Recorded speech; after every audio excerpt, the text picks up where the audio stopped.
Welcome back to another episode of Bromance. I'm Ryan, and today, to end off Garrett week, we had Garrett Jacobowitz on the pod.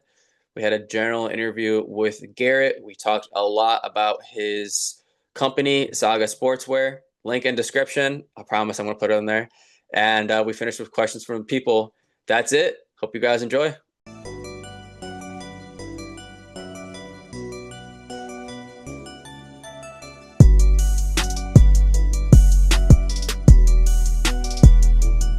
Welcome back to another episode of Bromance. I'm Ryan, and to end off Garrett week, I got on with me today, Garrett. Garrett, how we doing? We're doing another day in paradise, you know. How about you? I'm doing good. You had to know that was happening, right? Of course, of course. I thought you were gonna wear the Green Goblins jersey. Nah, I had to switch it up. Okay. But yeah, you're doing good. Yeah, doing good, doing good. Just another day of work.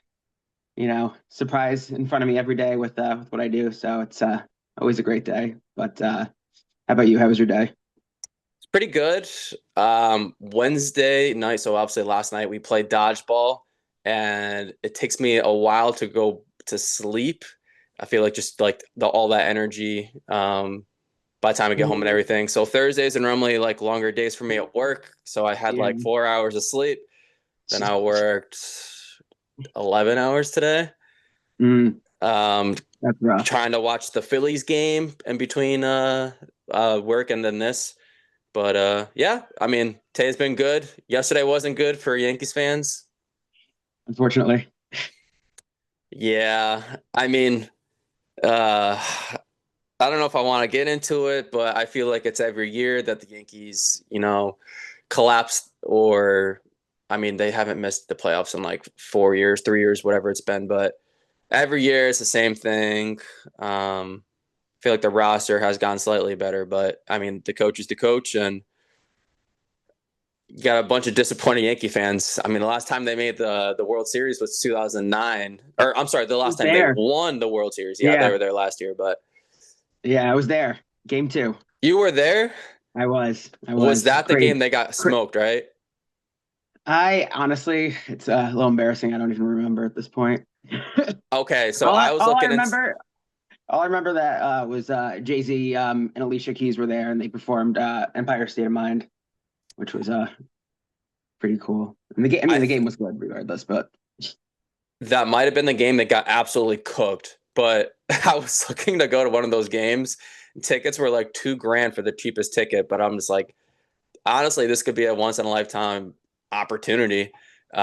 But I couldn't justify the price, and they got cooked, yeah, so I'm glad I didn't go. yeah. I don't blame you. But yeah, I mean, it's all right. I mean, Eagles play tonight, like 45 minutes. Um, the Knicks play their first preseason game tonight in America. They played in Abu Dhabi, so that's coming up. It's like a week and a half away. I'm excited for that. But Yeah, yeah, nice, nice. Yeah, I got to get back to a Knicks game. It's been too many years. It's always a fun time. I used to go to 2 to 3 Knick games a year for probably 5 or 6 years in a row. And Yeah. last year I went to Knicks Celtics in the Fake Garden in Boston with my dad, and that was an experience. Hmm. Just because I'm a Knicks fan, so I wear a black Knicks jersey, nothing too like a little discreet, but not too discreet. Like I'm not gonna wear orange in Boston or blue in Boston. I know where I am, Yeah. but had a good time. Knicks lost. But yeah, I'm excited. Sick, sick. Hell yeah. All right, Awesome. Garrett, are we ready to get into some dodgeball? We are ready. Okay. I know you don't watch sports, and we don't have a draft topic, so let's hop Yeah, right into it. we're good. Let's go. Let's go. All right, first question. We'll do questions from me, questions from the people, and then we'll finish with the outro. Sound good? Sounds great. All right. First question from me. How did you get into dodgeball? Yeah, so it's gonna be somewhat of a long story, not too long of a story. Started my first rec sport, kickball, uh, back in 2023, and had a really good time to start out. It's awesome being able to meet new people and stuff like that around our age, coming right out of COVID. Um, or excuse me, it was 2022. But cool getting to meet new people and stuff like that coming out of COVID, being so like secluded for so long and stuff like that. And I just had a great time. And I was actively looking for dodgeball because you grow up playing kickball and dodgeball in school, like almost in sync. And I just grew up playing baseball and just loved to throw and stuff like that. So actually found Nutmeg Dodgeball on socials and was following the page for like a few months, and then I saw a picture that was uploaded with Ron in it. The Ron, The Ron, shout out Magic LeBron Ronson. James, Yep, shout out Magic Ronson. Magic Ronson. And I went up to him the next week at kickball, and I was like, "Hey, like I saw you in this picture from Nutmeg Dodgeball. Like, do you play?" And he was like, "Hell yeah!" He was like, "If I could, I'd play every night of the week." And I was like, "Bet, I'm coming." And that was the start of it. Went to my first open gym shortly after.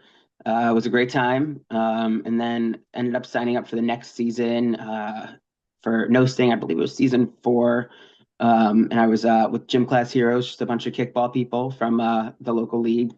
And we got crushed. We got crushed. But I had a great time, all things considered, and I stuck with it. I took one season off, and then I came back for a draft season directly after that, and ever since then I've been hooked. So it's kind of where it came from. Love to hear it. So Yeah.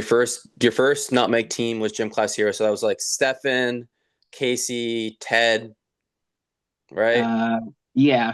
Who else was on it? I think, Kelly was on it. yep, Kelly Chris, or maybe he was like Mm, another season. I'm trying to no, remember. no, he wasn't on it. Um, yeah, but it was a fun team. Had some good relationships with them from playing kickball and stuff with them. So it was a lot of fun. We got crushed, but I wasn't done. That wasn't the end of my journey. Like a few of them. We came back, and look at us, still getting crushed from time to time, but we're having fun. Yeah, I mean, I'm glad that you guys saw. I mean, at least some of you guys stuck around. Yeah, And then Stefan, I feel like he pops in every he other does. season. Yeah, he does. He's got comes around every once in a while. I know he's got some arm issues, so it's understandable that he can't play constantly, but seems to be a very common thing nowadays, unfortunately. Nutmeg players are falling apart. Yep. Yep. Our arms, they're not built like they used to be. Arms, shoulders. I think there's like 2 people in the league right now that are dealing with like plantar fasciitis. Ron Get better tore, shoes.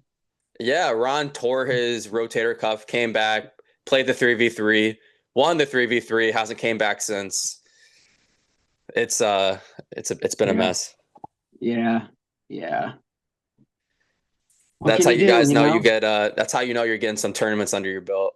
You get all That these is, little injuries and you guys are sick fucks and you won't take a break and it just keeps on rolling over.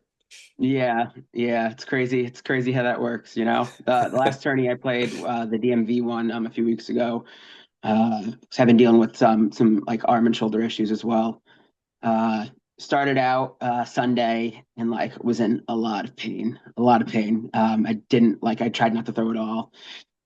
Went out to my car, took like a 20-minute break, had my like cupping set with me and went and did some dry cupping in the car. Came back and then all of a sudden felt like a brand new arm, like it had better than my arms felt in a long time, and was just throwing heat for the rest of the day. So I don't know what happened with that cupping session because it usually doesn't do much, but felt good after that. So Okay, I love to hear it. Yeah, I like cupping probably about once a week. I feel yeah, like it really helps me. But you just in my experience, you just have to be really constant with it. yeah, yeah. Try to be. All right, next question for me. How long have you been playing dodgeball? Since 2023. So since January of 2023, I think was the start of that first season. So coming up on 3 years. Love to Pretty hear cool. it. Yep. All right, next question from me. Do you remember your first tournament? I do, pretty vividly. It was I can't remember the name of it, but it was the maybe it was Dodging Cancer, the Kevin Stanis one Oh out in yeah. Long Island, the last one, the no sting one. It was kind of like a last minute thing that I threw together a team. I ironically heard that you guys had a team going, and I don't want to say I was jealous because I certainly wasn't up to that caliber, but I was like, you know what? They didn't invite a bunch of us. Screw them. I'm going to build my own team and we're going to beat them. You did. And we went and we did. And we could, Yeah. I think we seeded like within the top three. I don't remember how many teams there were, but we crushed it in round robin. And we honestly, we could have gone and probably won it all if there wasn't a little incident on our court, thanks to a ref who's very close to the two of us who happened to spill a nice drink on the court and just completely, don't Damn, want I to wonder blame who that could have been. don't want to blame it all on this person, but it just completely ruined our energy. And our one of our main corners took a nasty fall in it. So it is what it is. We come back every time and just get stronger and stronger from there. Love tournaments to death. Wish I could play every single one of them, but it seems to be getting more and more common nowadays that you'll see my face around them. So Okay, cool. I like to hear yeah, that. I totally forgot about that tournament. I'm glad that you mentioned it because so there was two of them. The first one, we, I want to say the first one we lost and the second one we won, or the second one we lost and the first one I we think there won. was three. I Oh, there think might have been there's three. three because I think you won one of them, but it Ye- wasn't the one that I was at. Okay, so the first one we lost. I believe Dylan's team won. Like Dylan, Quan, Taylor. I think Bert was Yeah. there. The second one, I believe we won, and the third one we didn't. But yeah, that's where the famous video of Ashley catching Alex, and the ball's like 5 feet away from her, and she's like shouting like, "Ah, I'm catching this bitch! The tournament's over!" And I'm just like, "Oh my god!" But yeah, that's where That's that my famous girl. video came from. Yeah, that's the goat. But yeah, no, that was a good tournament. I remember you guys signing up, and I was happy that we got more than one nutmeg team because shit, man, back in the day, a lot of the times it's just Sean and I traveling from Connecticut. Then it slowly turned into a few of us traveling. Then it turned into just Sean traveling because I took a little hiatus. Then it turns to just me traveling because Sean was hurt. But Yeah. yeah, it's good to see more and more people from Connecticut traveling out to tournaments. Yep. Yep. The best is yet to come. Yeah, we're gonna start taking. I mean, we've already taken a few of them, but I feel like when we go to tournaments like Boston always takes a picture and Long Island always takes a picture. Um, and I don't think we've ever really. I would say like the last year we can, but it would be like four of us or five of us, and Yeah. I would always look at them and be like, man, I wish that was like nutmeg. And we're getting there for sure.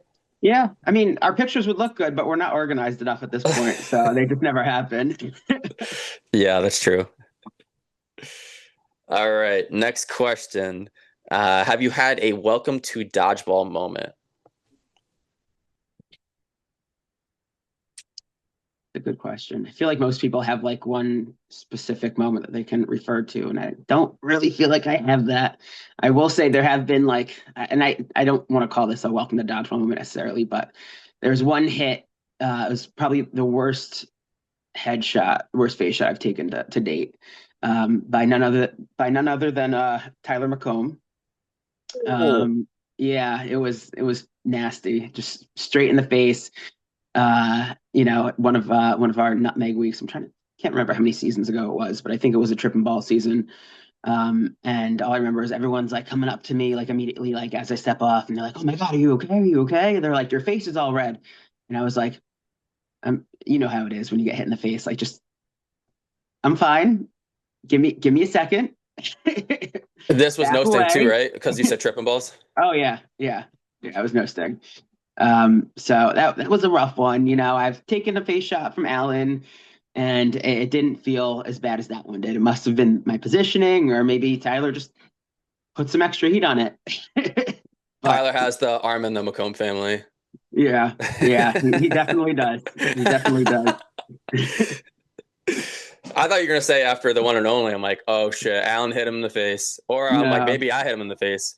but I'm sure you have, but yeah, that's probably. definitely my most memorable headshot. So Damn. The thing with Tyler though is like when he throws, it's either like overhand and the ball just dirts like 4 feet in front of someone, or he like kind of comes out from like a V angle, not like the L angle, and it's mhm. just a fucking rocket. And you're like, dude, where did that come from? Wish I knew.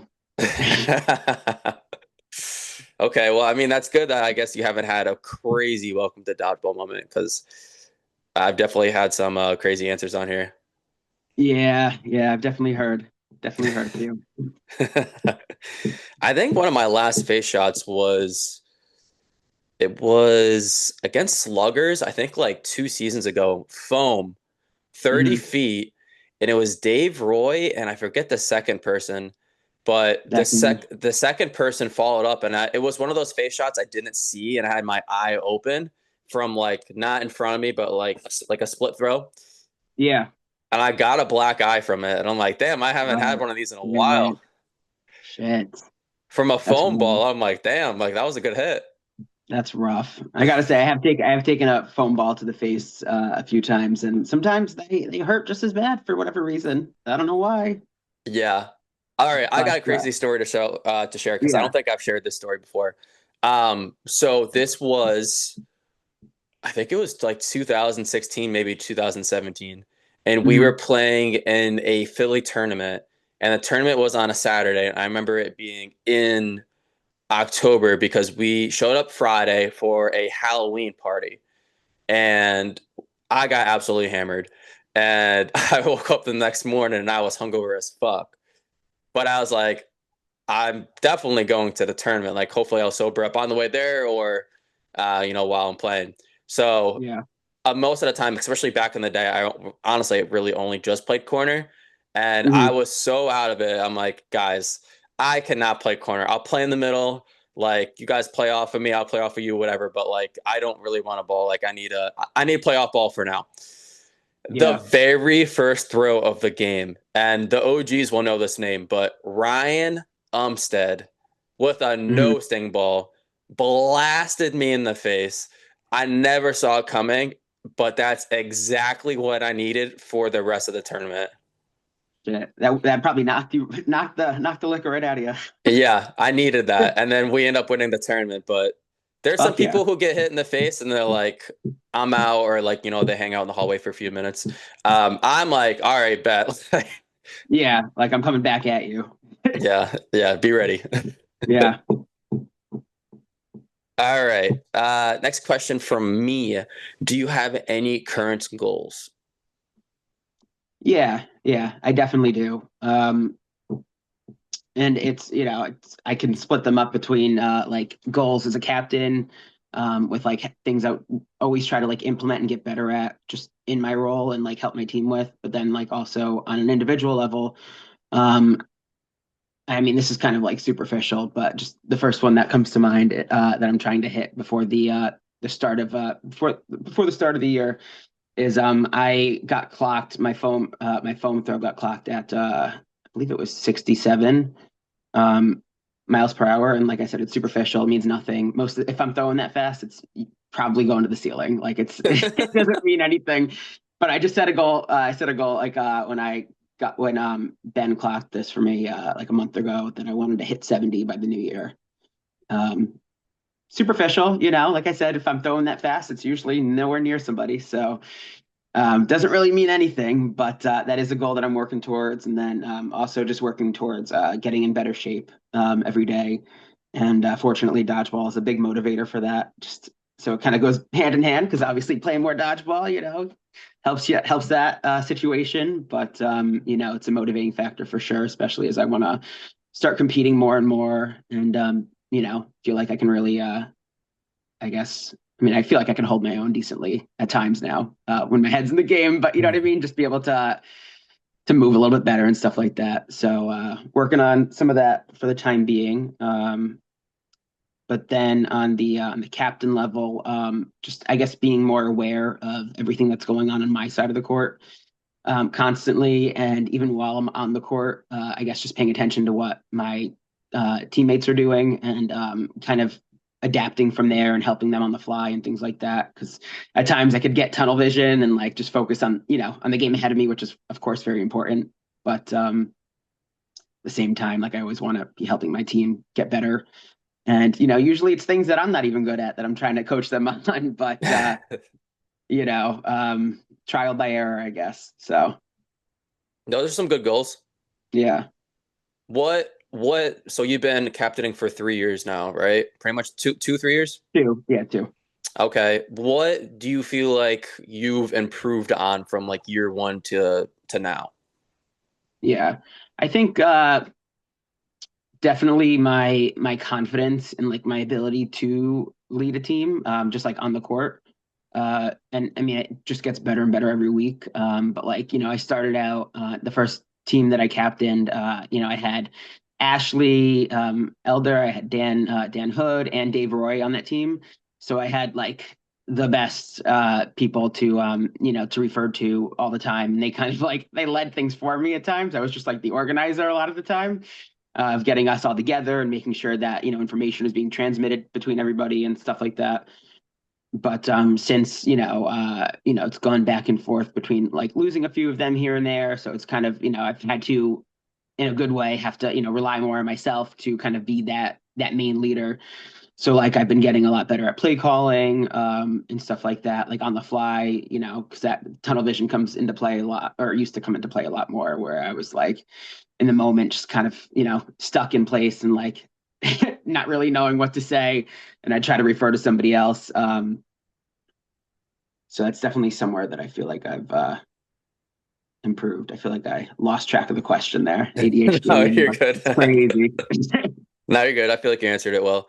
Yeah. Yeah, I would say something that I noticed with a lot of captains or like players is they'll go back and they'll watch film and Mhm. they understand what they're watching and they'll be like, shit, why didn't I do this? Why didn't I do that? So like they can understand what they should have done in the moment, but it Yeah. takes it takes a lot of time and experience and honestly like to just be put in those situations to realize like instantly, like within 5 or 10 seconds of like someone making a mistake, like, yo, we are making the other team pay right now for this in the huddle. Um, Yeah. Yeah. Definitely. I feel like I've definitely been improving on that a lot too. And it's hard, especially at the rec level, to get everybody involved in like regular film sessions and stuff like that. I feel like I'm always trying, and it's usually, I mean, it's hard. We all work different jobs, have different schedules and things like that, so it's no fault of anybody.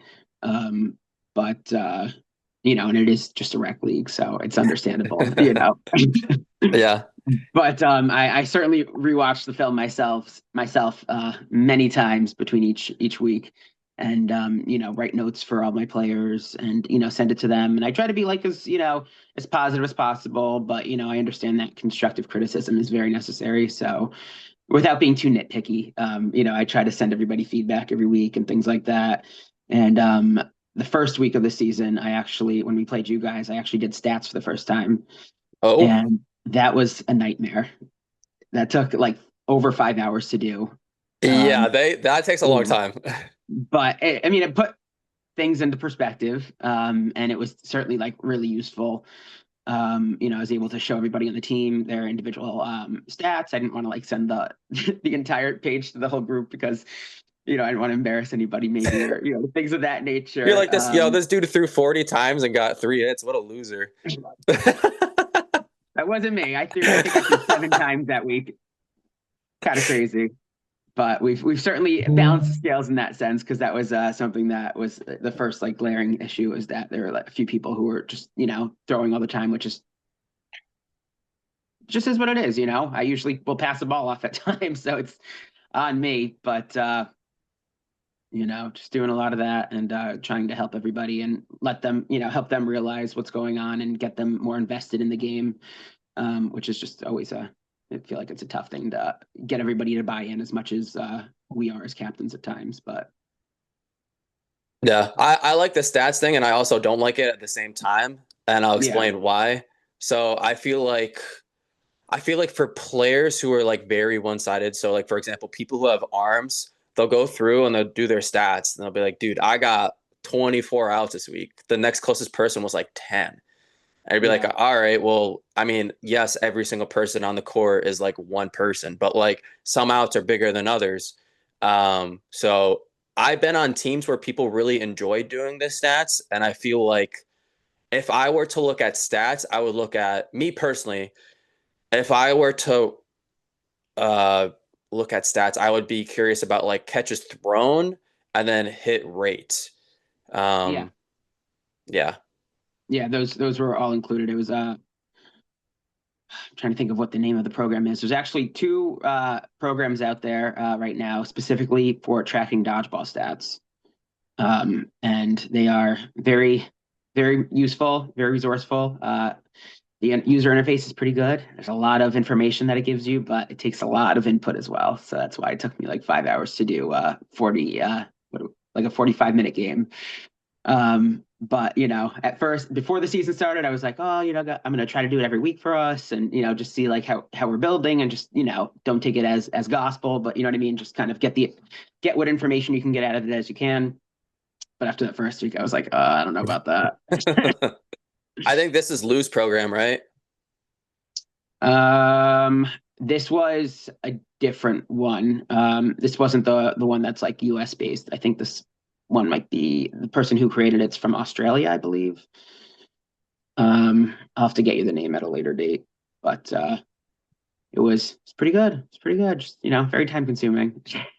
Yeah, I can imagine. I used to do, I don't know if you remember like those minute like clips of like the highlights for the week Yeah, from my team. So I try yeah, to go through, obviously I try to get like every cool play, and then I would try to involve every single person on my team, whether they got like just a basic hit or a cool hit, just so everyone felt involved. But I mean, well, we play for 46 minutes, 45 minutes, and then to go through everything, watch it once, clip everything, put it in a video.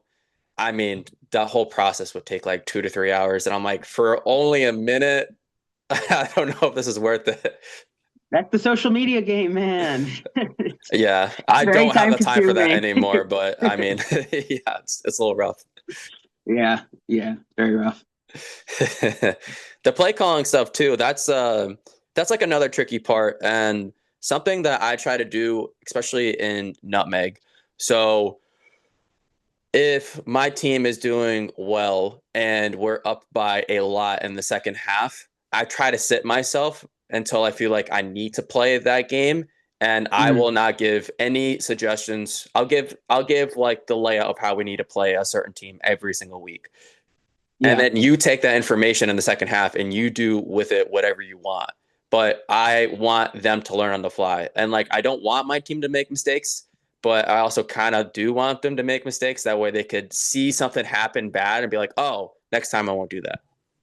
yeah, yeah. No, I mean that's very useful, especially when you have a pretty organized team. But I feel like sometimes, I mean, it happens to every team. Sometimes you're just out there and it feels like things are kind of flailing around and stuff like that, and that might just be a testament to me not being a hard ass or something. I don't know, but it is a rec sport that we're playing at the end of the day, so it's not that serious. But yeah, I don't know. I'm trying to every day, just trying to empower like the few newer players that I have and stuff like that on the team to start play calling more themselves. So like if I don't have a ball, like I'm not involved in the huddle at all unless like I hear them. If I overhear them making a really bad decision, I'm like, sometimes I chime in, but otherwise, like it's definitely very important to make sure that all of your newer players build that experience of being able to play call themselves. Because when you're out, like if they don't know what they're doing out there on their own, they're going to be screwed. So Yeah, for sure. I mean, I was on vacation last week and we played you guys.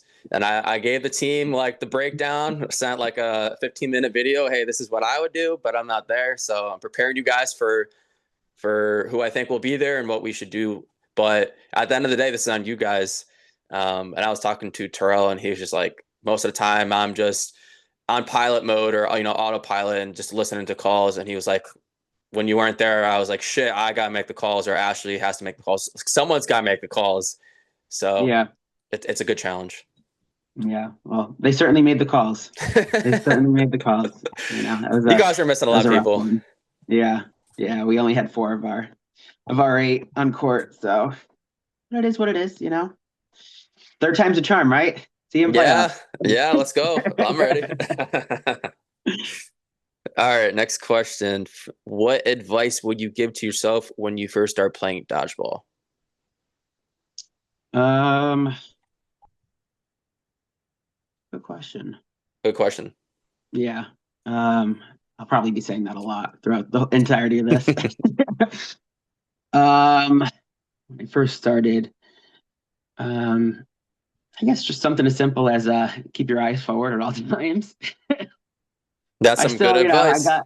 I got caught yesterday, taking my eye off the court, and immediately got punished by Dave Roy. As you were saying before, I'm also not somebody who normally gets hit in the face. I guess I have that reflex, or normally if I feel it coming, my hand will just go up in front of my face and just stop the ball at the worst case scenario. But Dave last night must have gotten me like 3 times in the face. Oh, Crazy, crazy. I never, like, rarely ever get hit in the face, and he had my name and number. But damn.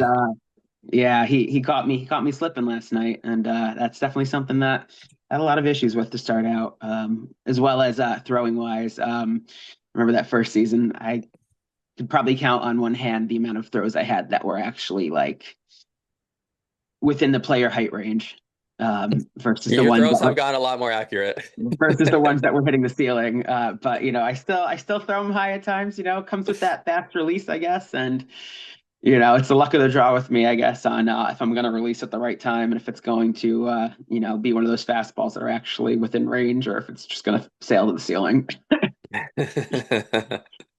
Happens to the best of us, I guess. Yeah, it happens to everyone, honestly. I mean, Bo at Nationals threw a ball 70 feet into Yeah, the bleachers, so I was on just the going to shrimp reference court. that. Oh man.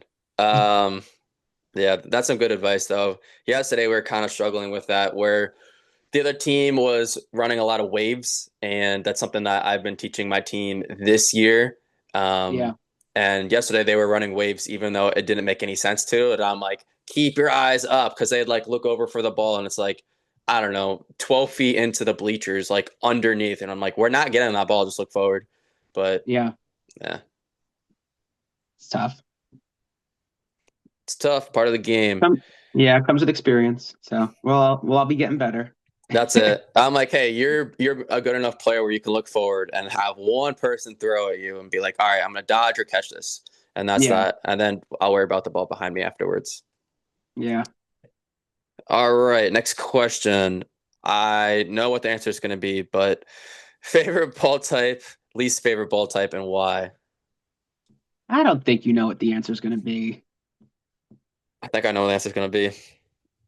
Favorite ball type at the moment is I'd have to say foam. Oh, Yep. okay. Yeah. I will say my opinion changes pretty frequently at this point, especially circulating back and forth between the Baden balls and the old balls for like every ball type. But in general, I would definitely say that foam is kind of up there right now, just because I feel like my grip on a properly inflated no sting ball is not nearly as good as on the quality of inflation we used to play with at Nutmeg for no sting, where it's Uh definitely a bit underinflated and I could really whip those. But when it's huh. too I guess closer to like what you play with at USA rounds, it's much harder for me to grip the ball properly, so I can't really utilize my arm as much. So I can certainly catch a lot more in no sting, but the longer I play foam in a single like period without switching back and forth between no sting, my foam my foam catch starts to develop. So we're getting there, but I just have to make sure it doesn't go away next time I play no sting again, because it just feel like you build up that level of um some skill that's relative to like a single ball type at a time. And then I guess where I'm at, and like this is also something that I'm trying to work on, is being able to better adapt. Like, if I'm playing a tournament where there's multiple ball types over a weekend or something like that, being able to switch back and forth with like out much loss in the quality of my play. So it's a work in progress, but also can't leave cloth out of the equation. Having a love hate relationship at the moment. But there's days where I'm like, hell yeah, cloth's the best. Other days where I'm like, what am I doing here? What am I doing here? I got Ryan McCombed, first round of playing in the DMV tourney for cloth. Tim Bethard got me pretty bad in my fingers and jammed it for No. first set, and I've been dealing with that since, taping my fingers together every week Oh. since. Feel like it's getting better. It's getting better, but they're pretty black and blue to start, and it was rough. But that's just the joy of the game. So it is what it is. I don't hate cloth. So definitely enjoy cloth, but it's just a back and forth situation. We also weren't playing with batten cloth there, so I'm much more partial to the batten cloth. It's a lot more fun, in my opinion. I don't have a real opinion. I think one ball type is, or one, was it the newer balls are easier to throw, or the older cloth balls are easier to throw? In my opinion, the newer ones are significantly easier, but that is sometimes debated for whatever The reason. nipple's different and the logo is stickier, right? I wouldn't say that. I would say the logo is honestly probably a little bit less stickier in my opinion, but the skin itself is definitely a lot easier to grip. So like Okay. I don't even at this point I'm not even like gripping the nipple or worrying about the label at all. Like I can just grip the outside of the ball like wherever, and it's usually pretty solid so long as I'm on a seam or something. I can throw a cloth ball lefty. Honestly, not bad. Way better than a right-handed throw. Like I can, if I'm playing cloth, which will never happen again. But if Yeah, I I don't know if about I that. was, if I was, I cannot pump fake to save my life with a cloth ball. Righty, Most people can't. Yeah, most lefty, people I can't. can. But yeah, not for me. Yeah. Well, Nah. you'll get back there. It's my mission, I made boasting happen, and Ryan McClough is up next. So Not gonna lie. So we had a pretty solid team for cloth at nationals, and the boys were down kind of bad, and I'm like, do I offer to stay the last day and play, but just to give people breathers? Like, yo, if you guys don't need to sit at all, I will not play a single game. But if you need a breather, I'll play like 5 games for the whole tournament. yeah, I was contemplating it, but at the end of the day, I was like, what am I fucking doing? Absolutely not. you guys looked good out there. We played you guys in cloth. I was on Bloodlines, and you guys looked good. Everybody was firing. Gio was firing. Harley, I think is his name, right? He was Harley. he was on the cloth team. Yep. Man, he was going crazy. That guy was catching everything. It was That's a insane. big reason why I was like, "Ah, I've never played with Harley, and I don't know if this is ever going to happen, like the opportunity again. But and Miles is a beast at Yeah, the Miles is cloth. insane with any ball type, in my opinion. Sean was firing like I haven't seen him do for a little bit, so he definitely had some passion in him there. So that was awesome to see. Not as awesome to be on the opposite end, but cool to see your friends shining. So it is what it is. Yeah, Everyone was doing good, so it was awesome to see. well, that's good to hear. All right, next question from me. What is the backstory behind acid? Yeah, so Acid kind of formed from what was initially a kickball my kickball team to begin with, and that's a whole funny story as well. So I signed up as a free agent my first kickball season, along with like a few friends. We were like in a small group to be placed on like a team together. And the team was supposed to have a captain. We show up week one, and the captain just never showed. So we go up to like the commissioner of the league and we're like, hey, like, what do we do in this situation? There's like 9 of us. You need 10 on field as well. So like that was a tough situation. And he was like, oh, is there anybody who would be willing to volunteer for like this week?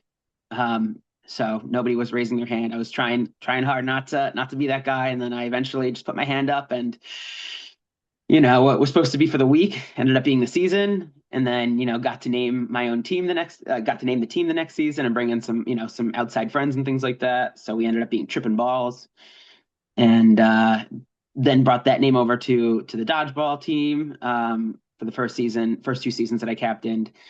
And had a few crossovers player wise, which was really cool to be able to see everybody on Wednesdays and Sundays and just build a better relationship with them. Shout out Dan Hood. He's a fucking beast on the dodgeball court and on the kickball court, kickball field.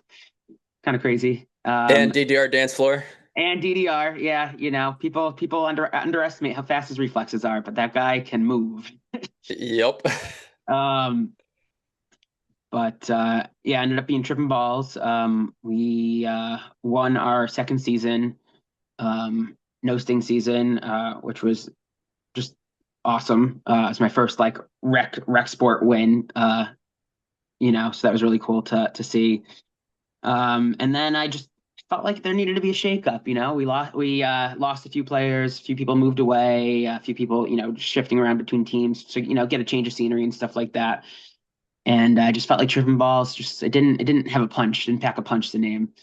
So I was workshopping for a while, and then kind of within that like ravish type scene, like tripping balls was, just because I have a background in DJing and stuff like that, and I'm very much into that culture. Not that I partake in much, but much anymore or ever, to be honest. But Oh, acid. It felt like I don't know. There's just something behind that name that just felt right with me. It's like throwing acid. When you're throwing heat and stuff like that. But I also had the idea like so it's very specific. Acid has to be capitalized. If it's not capitalized, I have a problem. The ACID has to be capitalized. It's because each letter is supposed to stand for a different word, and every time somebody asks me, it's supposed to be a different meaning. It doesn't what's always the work current out that meeting? way. It's attack, conquer, invade, destroy. Um, Okay, I like but it. there were some other funnier ones that have been the case in the past, but we're not going to say those on there. So, Okay, but I like that. No, yeah, I yeah, like the team name a lot, and I feel like with any team, the team name has to be cool, and you have to be able to have cool jerseys from that team name. Like you can have a yeah, cool team name, and then they're like blah jerseys, and I'm like, dude, you miss so hard with these jerseys. yeah, yeah. I'm sure we're going to get into that in a little bit. I think so, yeah. Um, yeah, but yeah, jerseys for acid, always a fun thing for me to do. Always very time consuming. Um, But at this point, we're in a situation that I'm trying to have a new acid jersey for every season, every division of attorney. So it's a little tough. Oh, I try not to I try to help ease the burden on my team because I know it's a lot, especially for playing multiple divisions with me. But being somebody who runs a company in the field, I feel like it's necessary for me to show off, some as many cool designs as I possibly can, especially when I have 100%, creative control. So we got some cool ones in the works. So stay tuned. No clue when they're actually going to come out, but I guess as soon as tournaments come around that I know I have to have a team for, those designs are going to start dropping. So be on the lookout. love to hear it. I liked and you guys only wore it once, but I like the Boston ones, not the white acid ones, though. The one that was black with the UFO in the back. Yeah. Those are my favorite acid jerseys. Thank you. Thank you. Might have to run those ones back. Yeah, those are sick. Yeah. Appreciate that. That was for me for like Dream. We're a team for 2.5 years, I want to say, maybe even three, because I think that Mhm. team started. I think it was like season three or season. I think it was season four. And I was like, you know what? We've had a bunch of people that have like gone off and left and made their own teams, which is cool. We've had a lot of new faces.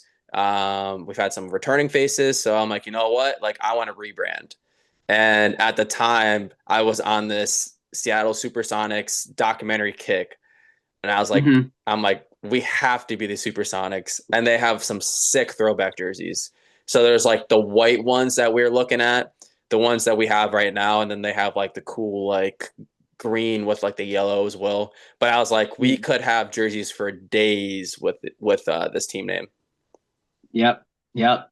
Love the jerseys. I'm not so much of a minimalist myself when it comes to designing, but I can very much appreciate it. And you guys look clean every week. You show up. I'm like, oh, they look like they're fucking ready to kill us. And that's usually what happens. So keep it up.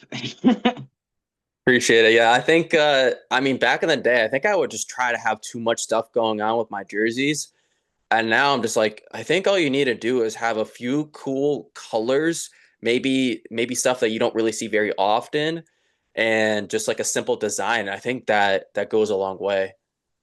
Yeah, it definitely does. That's something like I'm trying to learn as well, as of recent. Not so much for acid stuff, just because I want that stuff to always be off the wall. But otherwise, I think like so many of us at this point, of course, myself included, and I'm part of the problem. But so many of us just collect so many jerseys at this point. We play so many different tournaments with different teams and stuff like that, and it's tough because a lot of these jerseys are very stylized in a way that you might not want to wear them on an everyday basis. So you don't get a lot of use out of them, and I don't feel like it's always the most not efficient, but just like it doesn't make a lot of sense for people. And I understand why people sometimes will opt out if you're on a team from getting a jersey because like you're going to play with this team once and then it's kind of out there, so you're probably not going to really wear it again.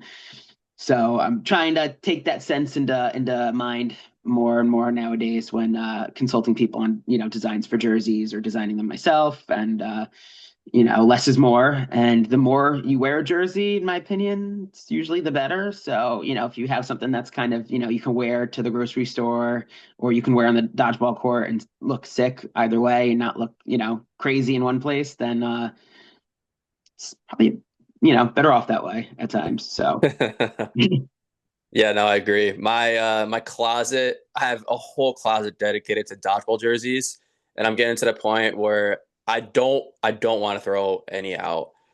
Maybe yeah, just put it in a box downstairs or something, but I probably have 70 at this point. Jesus Christ. And every year I'm like, I'm not gonna get more than like 10. And I just see like a sick jersey. I'm like, well, I'm gonna buy that, obviously. Um, Yeah, yeah, like it's tough. It's tough. some There's of the cooler ones this year, like I've gotten like the Bostonia ones yeah, those are sick. and Kunoichi ones. Those are like clean as Oh, fuck. I love that color. yeah, those are fucking sick. Luke Finder, man, he's that guy's on top of Yeah. his game right now. His let's see, not to sidetrack too much. His Yakuza ones, which I think they came out around the same time as the Kunoichi ones. Those ones are like that's my most recent favorite of his because they're just fucking off the wall. But shout out to the local ones that Saga Sport where we printed for nationals. Oh yeah, yeah. That design was insane. And he said it was the fastest he's ever turned around a design as well. And I was like, this looks like the most complex design you've even done. Well, not that's not true, but you know what I mean. Like they look super complex, especially up to like some of his other ones. And I was like, you did this like that quick? That's kind of fucking nuts because this looks like it what should have taken you like days and days and days to fucking do. I know if Hmm. I did it, it was certainly probably would have taken months. So shout out to him. Shout out Luke. Yeah, the jerseys he's been designing are sick, and that's part of the problem where I'm just like, I'm not buying jerseys, and then I see like a sick Luke Finder like design jersey. I'm like, well, I'm gonna buy that. I'm Yeah, only gonna wear it a few times probably, and then like to like open gyms in Connecticut. Um, yeah, but you have to get it. yeah. It's rough. It's rough out here. The Grizzlies put up their black and red uh Luke Finder design for sale over the summer. And at the same exact time, Fortune also put theirs up for sale. And those are two of my favorites of all time at this point in dodgeball, those two designs. Um, and I was like, oh, like I shouldn't get both. I already have so many jerseys. I try to get like I try to get one of almost every design that we, put out. Um, so I was gonna get one when only one was posted, but then like the next day the other one got posted. And I was like, oh, oops, I can't get either now. So now I'm just sad, jerseyless without either. So hopefully both of them go on sale again soon and I won't make that mistake again. I'm not gonna name names, but I have a funny story for you. So when I went down to one of the semi-pro tournaments, this was during the BDL stuff Yeah. last year.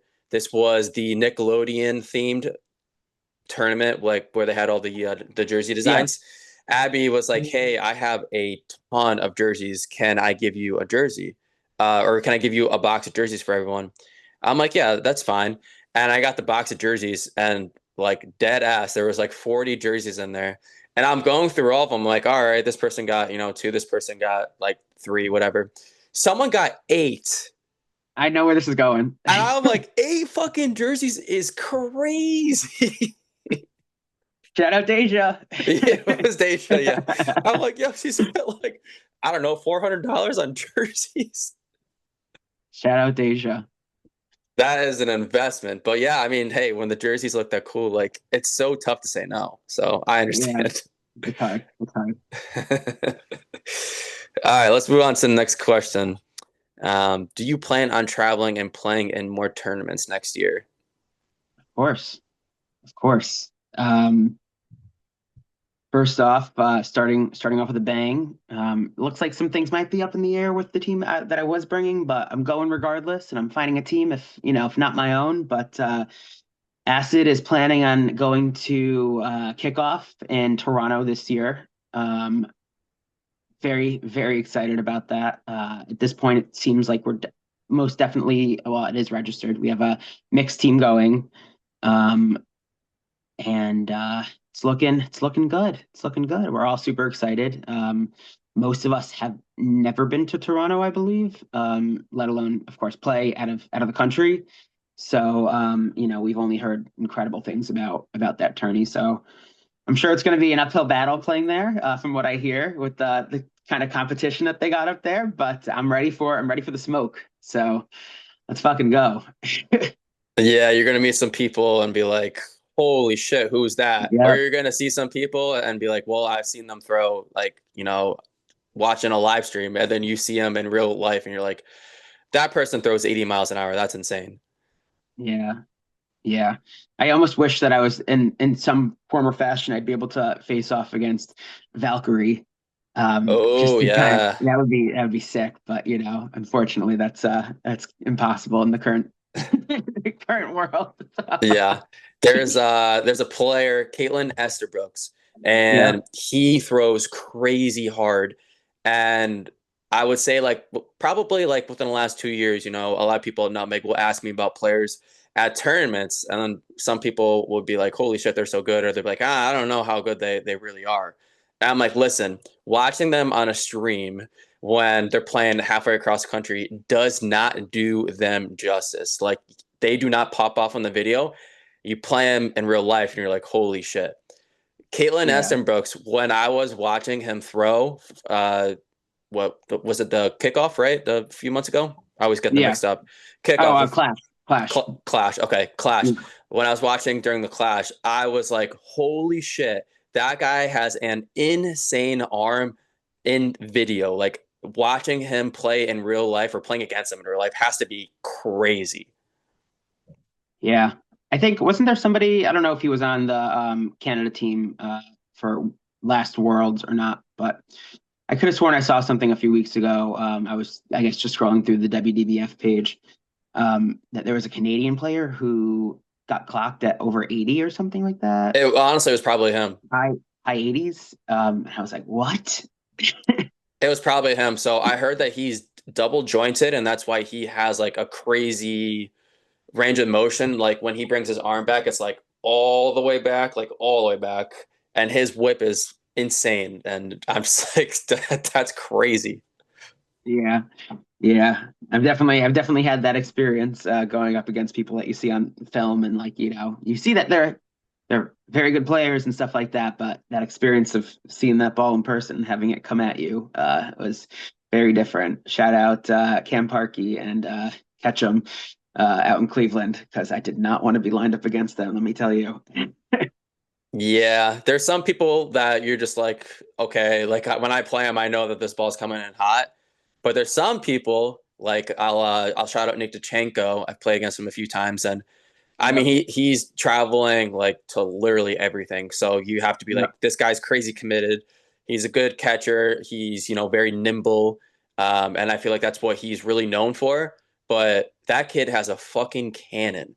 And yeah, he if you haven't played him yet, like if you ever get the chance to play him, be like, holy shit, he is Yeah, like yeah, very well rounded. yeah. He's insane. He's insane. He's so young too. It's like mind-boggling. He, Watching him play in person for the first time in Cleveland. Uh, Man, it's like this. He plays like he's been playing for like 20 years, and he's not even 20 years old. mm-hmm. It's kind of nuts. So shout out Nick. Keep doing what you're doing. You're gonna be number one in the world within no time, in my opinion. Shout out Nick. All right, next question from me. What's your favorite team you've ever played on? So this could be like a nutmeg season, like tripping balls or acid, or it could be a team that you brought to a tournament. Yeah.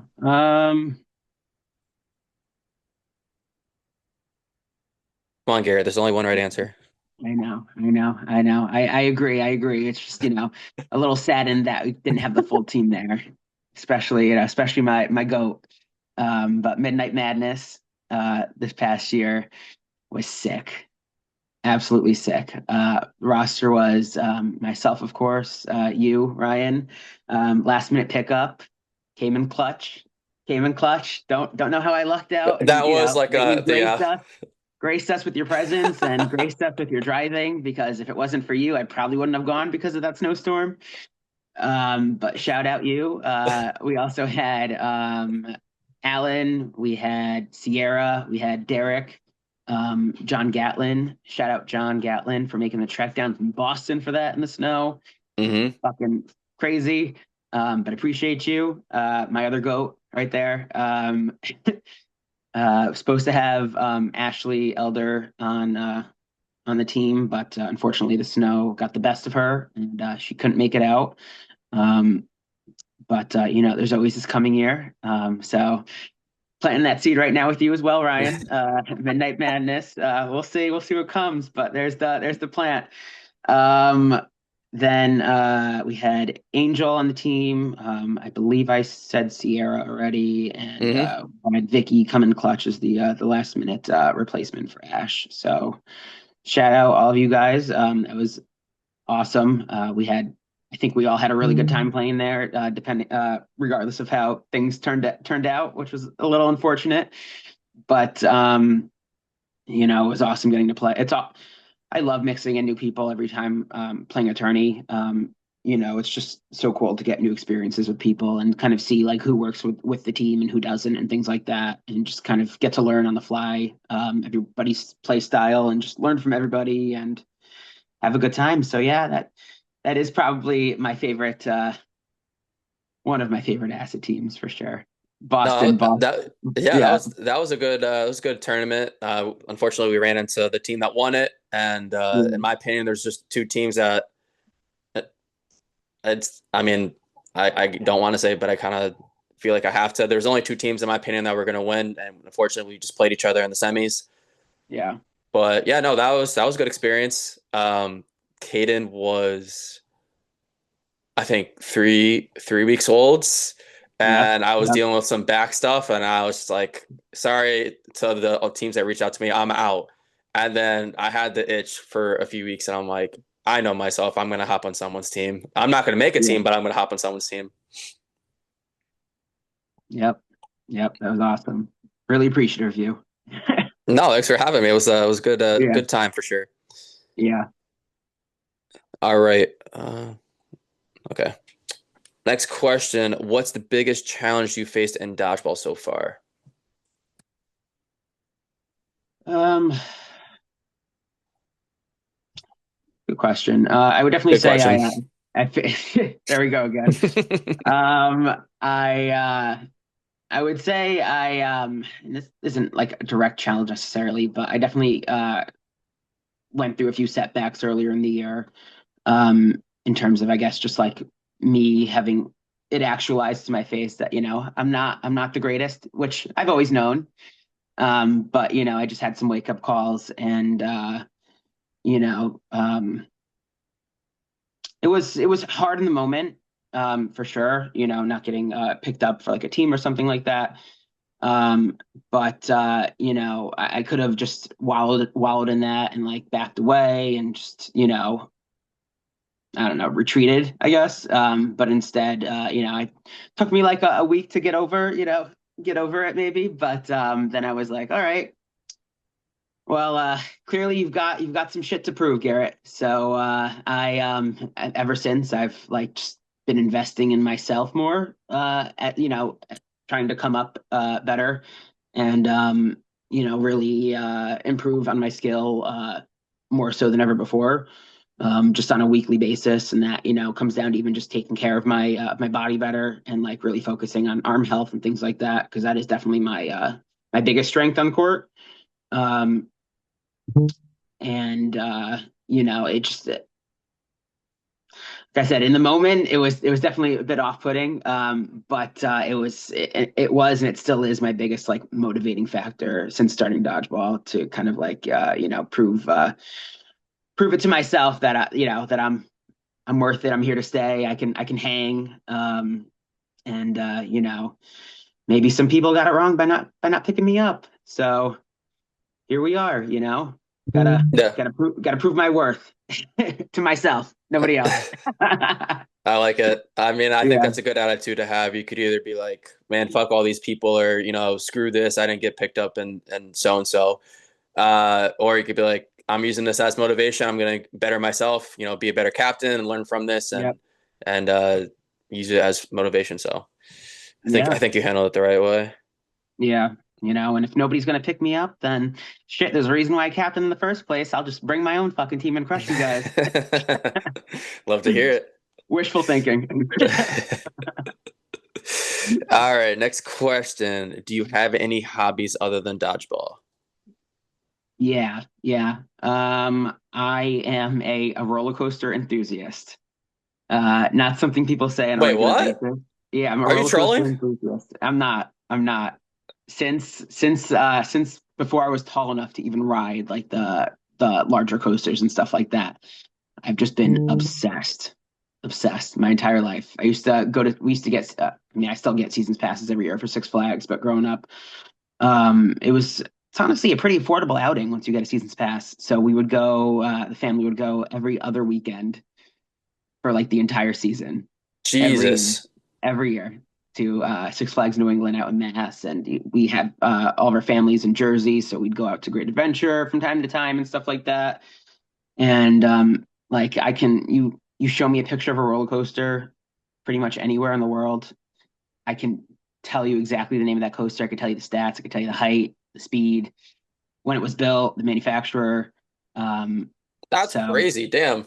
it's kind of crazy. But so in my free time, when I'm not working or traveling for dodgeball, even though I would love to combine the two more. But unfortunately, when you fly out to places, you don't always give yourself enough time to go and do that kind of stuff. So I got to get better at that this coming year. Um, but love traveling around, getting on new coasters, getting new credits under my belt. It's what they call like when you go on a new roller coaster in the enthusiast community. It's called a credit. Some people keep track. Some people have like thousands of credits. I'm probably around 100. Not much, especially for how long I've been in it. But it's fun, man. That adrenaline rush is crazy, That crazy. okay. I thought you were trolling me at first, but you're No, no, not at all. Not at all. Like it's a life. It's a lifestyle, man. It's Oh, not for everybody, not everybody loves adrenaline, and I feel like that's another reason why I enjoy dodgeball so much because it is so adrenaline based. But like, people will like ask me like, oh, like what's your favorite like kind of roller coaster? Or what do you like so much about it? Like, what sensation, stuff like that. And like when that coaster is trying to physically throw me the fuck out of the seat, like going over an airtime hill or something like that, I'm like, that's what I live for. so Like, okay. So do you like downtime? I think that's what it's called when oh they bring you all the way to the yeah, the top and elevators. Yep, yep. Drop you're sick. towers. Those are my favorite. Oh my God. Cha, he's a sick fuck. It's like, listen, it's safer than getting in a car. Tell you that. Knock on wood. People always have these irrational fears of roller coasters. Look up the stats for any mode of transportation, and you will you will see that a little out there. If you get stomach sick, that's one thing, but like you don't have to be worried. Your safety's totally fine. There's so much testing that goes in behind these roller coasters and regulations, especially in the States and most everywhere in the world, honestly. Just not at carnivals. I'm wary of those as well. A little creepy at times. I guess But that's true. And if something happens, your family's gonna be rich. you So bet your ass. You bet your ass. I've always said I shouldn't even be saying this. You might have to cut this. If I was to be able to choose the way I go out in the world, it'd be flying off a roller coaster. oh, maybe that might have to be a question I start asking people. Way to Well, go now out. you got to answer. Now I have to answer? Yeah, All right. I know how I don't want to die. Um, that's easy. fire, 1,000%, right? Fire or drowning. Yeah. Okay. How would I want to die? Peacefully in my sleep, not on a roller coaster. Flame. Live a little. Okay, something creative. Tornado. I thought you were going to say something for a second that shouldn't be said. Massive earthquake in Connecticut, and I just happen to be in the middle of it. That's wild. That's wild. Trying to think of That'd like be some out wild. of the box stuff. Yeah. Yeah. It's probably best we move on from this question. Yeah, probably. All right. Okay, actually, you know what? No, I got one more roller coaster question. All right, the roller coaster, I probably not even an actual roller coaster, but it's got like two giant poles, and then it has like two I don't know, they're not like jump ropes, but two whatever, and you sit in the Oh, middle. yeah. You'll do that? Bungee. I have done it. I have done it. Oh no. Um, honestly, so it's not a roller coaster for anybody trying to imagine what it is. It's a flat ride. It's like you It's and like one other person maybe. Yeah, it's usually two people. You're in like sometimes it's like a ball situation in the center. Sometimes it's just like open seating, the two seats. And those ones tend to not like flip over as much. They kind of just go straight. Like it's a bungee cord. So like it launches you straight up and then it pulls you down and you just go up and down. Um, Wait, hold on, but the hold one, on. No, no, no. We're thinking of two different things. All right, so oh, it's like this, right? Like two giant I can't even yeah. talk right now. And then they'll have like the two bungee cords, whatever, and they'll let you go and you just go like Oh, forward the and then swing one. Yeah, backwards yeah. and yeah, you're just spinning the whole time. Yeah. Oh, those are nothing. Those are nothing. It's so much fun. It's like a swing, You grow up going on swings, at the playground. It's just like it's a big one. I don't know, man. I don't know. Up the ante. You'd have to pay me a lot of money or give me a lot of twisted tea to go on that. That can be done. That's I th easy. I think my number would have to be like to go on that. All right, you'd have to give me $500 cash or Venmo, whatever, or you would have to give me a card, and every time I call you or text you, you have to bring me a twisted tea, any time or day of the night, and I would do it for a month. Don't tempt me. I'll make it happen. It's like 5 times a day. Yeah. Uh, all right, let's move on to the next question. What is Saga Sportswear? Yeah, so Saga Sportwear, it's my my side brand from the main company that I own, Performa S&G Associates. Saga Sportwear, we specialize in building sportwear for any need possible. So whether you're a team, a league, or we're starting to venture into streetwear as well, and kind of get some like streetwear inspired athleisure stuff going. But we specialize mainly in jerseys and producing jerseys and high quality jerseys as well. I do a lot of designing myself, but I am trying to get away from that just because it takes my focus away from actually getting the jerseys produced. So, we have to kind of reorient there. So once again, shout out Luke Finder. Starting to work with him a bit more. He's incredible. He does great work with all the manufacturers that he works with. So excited to see what kind of comes out of there. But just trying to expand my portfolio of teams altogether, but then also of designers on our end, so that way we can kind of process people's requests a bit faster than previously. But being a player in the space and also producing jerseys and stuff like that, I feel like I have a good understanding of like what's necessary in terms of like the actual build of a jersey, and like what's good like fabric wise and things like that, and like even just like fit wise and like how loose things are, and like how tight a sleeve cuff is, like if you're wearing like a long sleeve or something, because at the end of the day it is pretty important with dodgeball, because you get hit in that shirt if it's flowing out, like that's an out, so it can ruin the game for you. So I don't certainly don't want that to be a Saga Sportwear piece doing that. But yeah, gives me a bit more creative freedom than my normal clientele in the business to business world that I'm used to. So it's definitely fueling my passion for like my everyday work back at Proforma. So it's kind of like it's a reciprocal aspect, I guess, there. But it's pretty cool. Got a lot of things on the horizon, and just hoping to help people out wherever possible. So. What are some jerseys that you guys have been responsible for this year? Yeah, so I would say our biggest one yet uh, has been the Green Lake Goblins jersey. Shout out Seattle Dodgeball. Shout out Tierney Mackey, who designed the Goblins for that and a few other aspects of it. And then shout out Lucas Boyle, who kind of also helped in the design of that. And also Shota, my twin, I guess. Twin. I I don't shouldn't know have said who the that. Green Lake Goblins are or who Shota is. Yeah, yeah. I don't know. I have no clue. I have no clue. But man, when that design came through, I was blown away. Those Those are two clean as guys, fuck. those two guys, like I never imagined a jersey looking like that, you know. And I certainly wasn't the only one, because it has definitely been our biggest seller to date.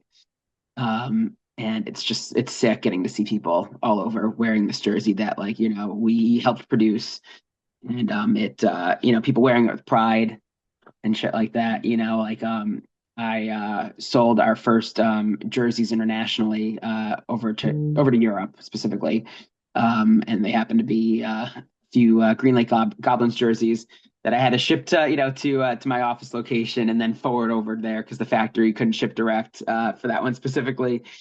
But like they're making traction all over the world, so it's pretty crazy to see. Never really expected it to come from there. So That's like the coolest feeling in the world. So yeah, we have like a super old throwback jersey for Impact, which I wore to this last time my pro tournament. People are yeah, like, "What is that?" And I'm like, "Dude, this jersey's like 11 years old." yeah, So like that's cool that people are like, "That jersey's sick." Like I've never seen that before. And then our second version of Impact is like the ones that I typically will wear to semi-pro, like the gray with like that blue and black, yeah, and I still see people wear it to this day at USA dodgeball events, and that's like so cool. Like for Dallas, for yeah, example, someone was wearing it, and it's on stream, and I'm like looking at it, I'm like, dude, that's so sick that someone still thinks that that jersey is cool enough to wear. yeah, yeah. I see that one everywhere too. I saw somebody at the DMV tourney was wearing one. And I was like, damn, these things get around. These Yeah, things get those around. might have to reprint them. I don't know. There's a lot of people Might been have to. asking. A lot of Might people have been have asking. to. Um, but yeah, otherwise, the Bo's out again. Shout out Bo Sting. Shout out Bo Tilly. Had to do it to him with that design. He talked a lot of shit about no Sting, and I knew deep down, I know he loves it. I'm gonna get some hate from him for saying this, but I know he loves it deep down. He wouldn't put that much effort into it if he didn't. True. Gotta say it. Gotta say it. You wouldn't. So so he lived up to the name. He didn't prove the allegations wrong. And had to do it to him with that jersey design for nationals. Shout out Bo's out again. Unfortunately they didn't make it in time for their division finishing, but had a well, actually we didn't overnight that one in. We had We had Garrett Lee actually fly him in, hot off the press, from Wow. Boston, day of. So they made it there for for the mixed team. So at least they got to wear them for something. But we came in and they made it there in time. Had to ended up overnighting our acid ones for nationals receiving them like the morning of, as well as the local ones. But they made it there. We got them done less than 2 weeks. Turn them around to delivery, and they were there. So just a few of the bigger ones that we've done this year so far. It's kind of been a little slow, just because of the whole design aspect and trying to figure things out there. But we're about to ramp up full force. We've got a lot of things in the works, so be on the lookout. You guys just did a jersey for, I think it was Squid, right? Oh yeah, yeah, that's another one. Black Ink Crew. Um, Shout out to them. I guess there might be a little controversy going on with how they had their tournament performance ended, and I was reading up on that, and that's very unfortunate. Hate to see it, but listen, I know any team that's wearing my jersey that are wearing Saga Sportwear jerseys are going to go out there and absolutely crush it. And from the looks of it and from the sounds of it, they did. So shout out to Black Ink Crew, Joe Gould. Shout out Ashley Elder, my goat. Just gonna shout her out every single time possible. She's my goat. Uh, and shout out everyone else on that team. And yeah, that design is sick. Absolutely sick. Wasn't I my would design say though. I would say look cute, play cute. Yeah, absolutely, absolutely. The better and more confident you feel in what you're wearing, whether it's on the court or in your daily work, you know what I mean, just in general, like the better you're going to be as a person, in my opinion. So definitely, for sure. Totally agree. All right, next question. Where do you see the brand going in the future? Yeah, so overall, I feel like we're taking a bit of a step towards larger design opportunities, if that makes sense. In the past, we've been doing like a lot of just smaller, like local rec teams and things like that, which I love doing, and I certainly gonna keep helping my buddies out and everybody locally and stuff like that whenever the request comes in.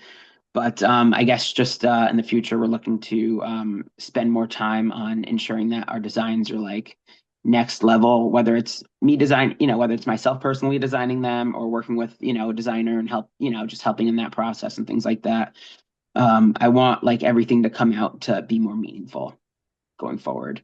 Down to, go all around, not just design, just the fit, the cuts of everything.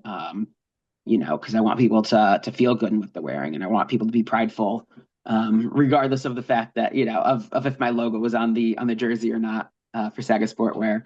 I just want people to feel better about themselves every day. So however we can possibly do that going forward is definitely the direction that things are headed.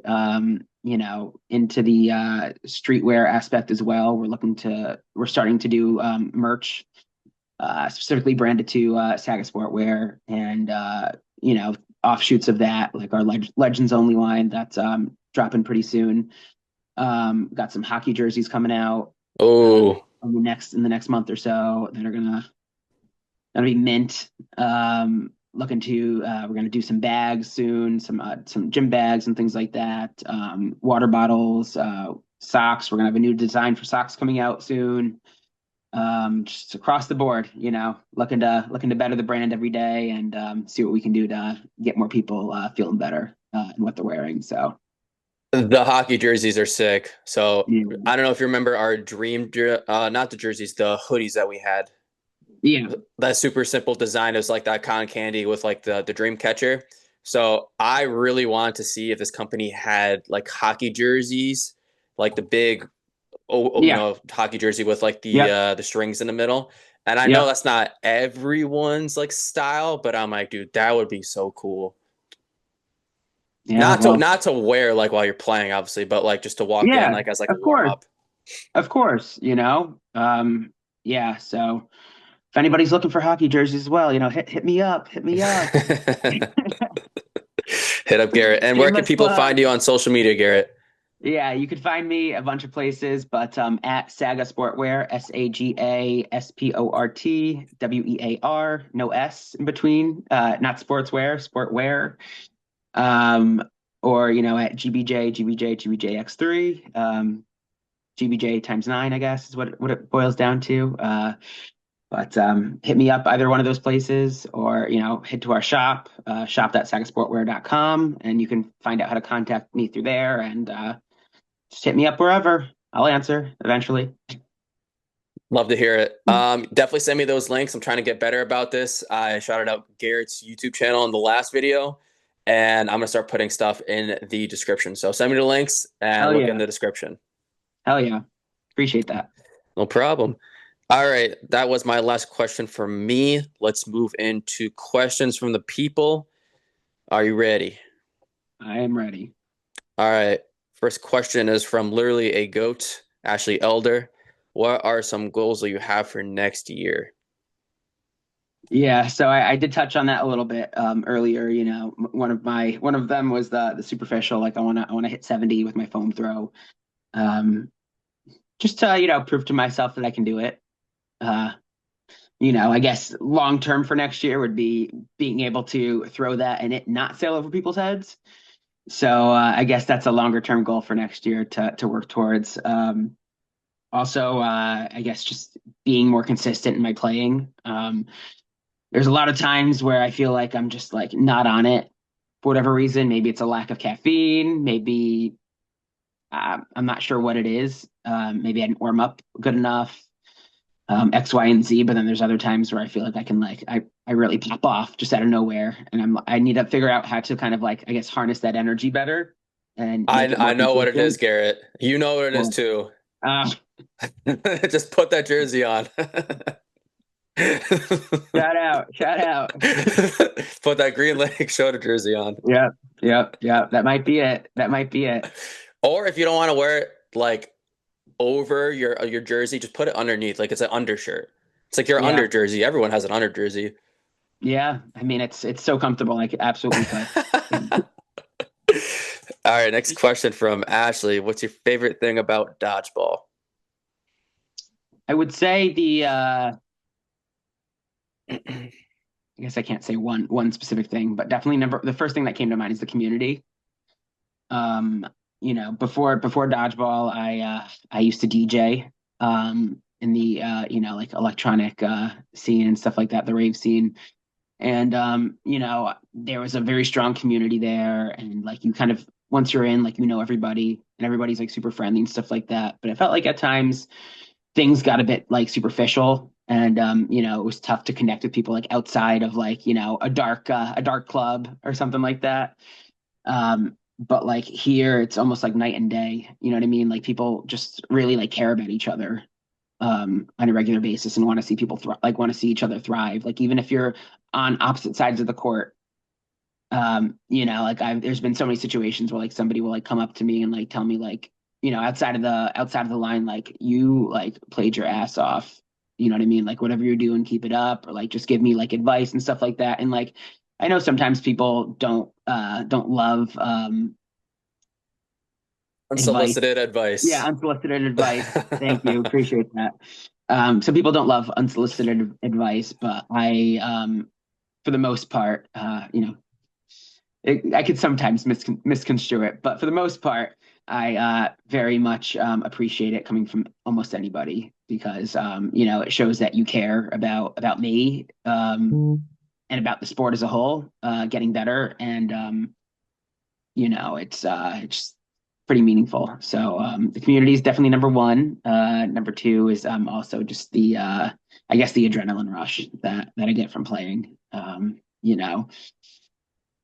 When that game's going fast, or I make a crazy catch or something like that, like it's that adrenaline level just shoots up like nothing, and I thrive for that. So really really appreciate that part of the game. Love to hear it. Yeah, that's I mean, other than like seeing your friends at these tournaments and stuff, like I think me personally, I feel like I really don't get adrenaline rushes anymore just because I've been playing for such a long time. Yeah, But for me personally, especially playing in like a corner, like I play in the left corner a lot for flight. So like I can look down my right. And let's say it's like a really big game. And like I'll give you an example. So like when we were playing in Arizona, we're playing the No Stink finals against Rose City. And I look down the line and I'm like, every person on this team wants it just as much as me, and everyone is locked the fuck in. And Yeah, that's like no better feeling for me personally. yeah, yeah. It's really when you got that like team synergy going and stuff like that, like the adrenaline is just like on another fucking level. So I Hmm. love that to death. And even just it's not even just adrenaline from yourself at those times. It's like if you're one of your teammates like pops off and does something crazy like that spikes my adrenaline almost as much. So it's awesome to Yeah, see. I could agree with that. I feel like I'm a pretty good hype man now. Not back in Yeah. the day, but now I'm a good hype man. Uh, and then like if I end a game, I just do some dumbass celebration, but I like hyping my boys up and Yeah, girls. your team was booming on us last week. They And were? yeah, they Oh boomed on me. no. They boomed on me and it pissed me off. So next round came and guess who got all six players out by himself. No. I mean, it wasn't by No. myself. I had some defense, but I made all the hits. Wow. Damn, they So yeah, boomed boom on on me you. again. Boom on me again, Sonics. All right, I'm switching them up. So I did boom for probably about like 6 months.